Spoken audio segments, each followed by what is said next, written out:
Trump suddenly loses interest in briefings after disastrous disinfectant comments. He's embarrassed. I didn't know he was capable of that.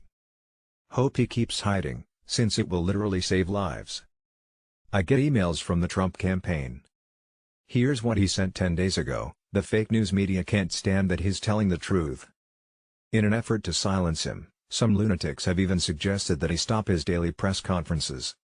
President Trump wants you to know that he will never stop working to keep America safe, no matter what they throw at him.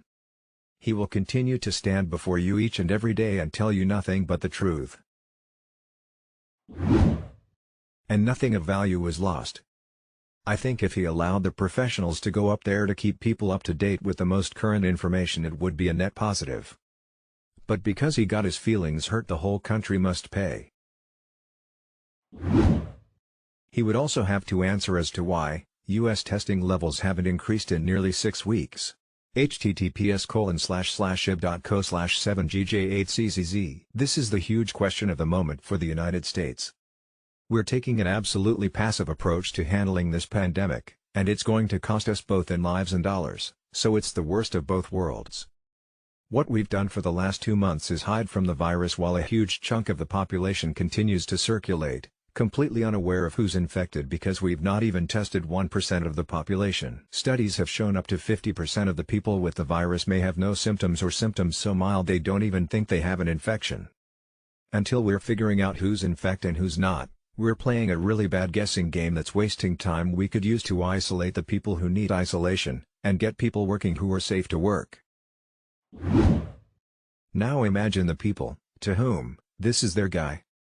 The response on Obama regarding Benghazi from Tehran-Pub's GOP was absolute vitriol. Now couple years later, 50,000 plus Americans dead and the GOP POTUS runs away from the hard questions. 50,000 plus American lives dead aren't worth the hard questions. Fucking hell, let's see them sit for an 11 hours hearing on their COVID response. Upcoming 60K deaths flu comparison threshold also coming up, and the snowflake can't handle any questioning on it. Hess a fucking joke. How about the pressers carry on, and Trump leaves it to the compromised adults to manage it whilst he watches Fox? Not to mention the flu comparison isn't really valid anyway. The flu kills 60,000 Americans in a year, and that's with over 50 million cases. With zero social distancing and zero travel restrictions. COVID-19 has killed over 50,000 since March 1, less than 60 days. And that's with large areas of the country in lockdown.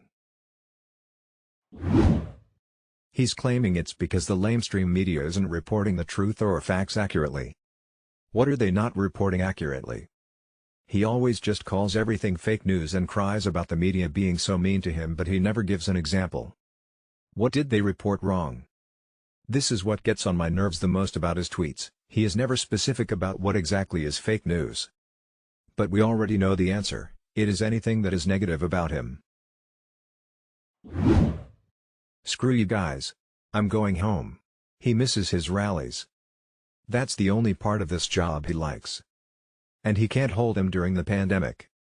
I can now visualize him reaching a point where this isn't fun anymore and he abruptly hits the escape slide.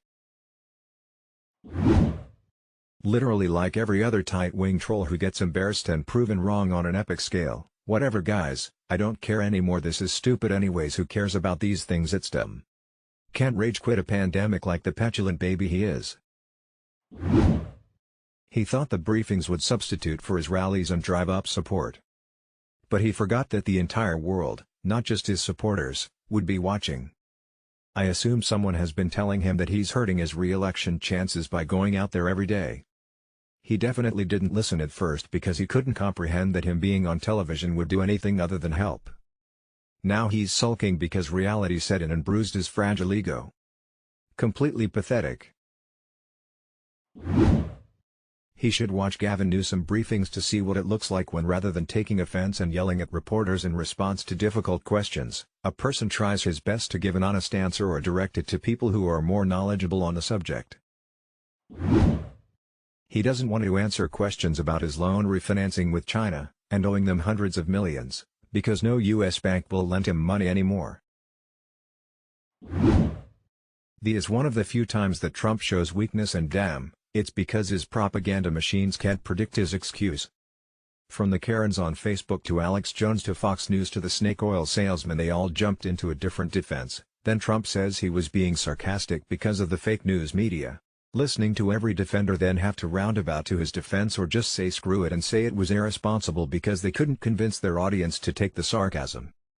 This is an incredible moment.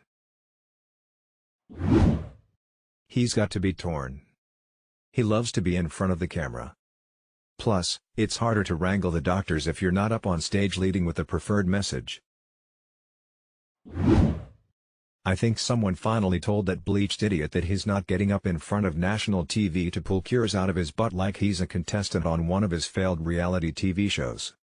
Barely literate, he's been resisting following a script for weeks while his own citizens die, and now that his ad-libs have made him out as the national idiot live on TV, he can't swallow his pride long enough to do his damn job and comfort/inform the nation and #X200B, but this has been the pattern for 3 years. So what should I expect? He also doesn't want to be asked about being massively indebted to China. Conflicts of interests abound as he again has been revealed to have lied about it all the way back to the election. Here's my whole thing with Trump as president. We should never have to ask ourselves what did he mean by that? The president has to come into office with the ability to choose his words deliberately and factually. Period, full stop. As an aside, not a huge fan of Biden, but the right is totally trashing his cognitive functions, like Trump's word salad responses and nonsensical blathering is not an indicator of his mental abilities? Same crazy, just a different day.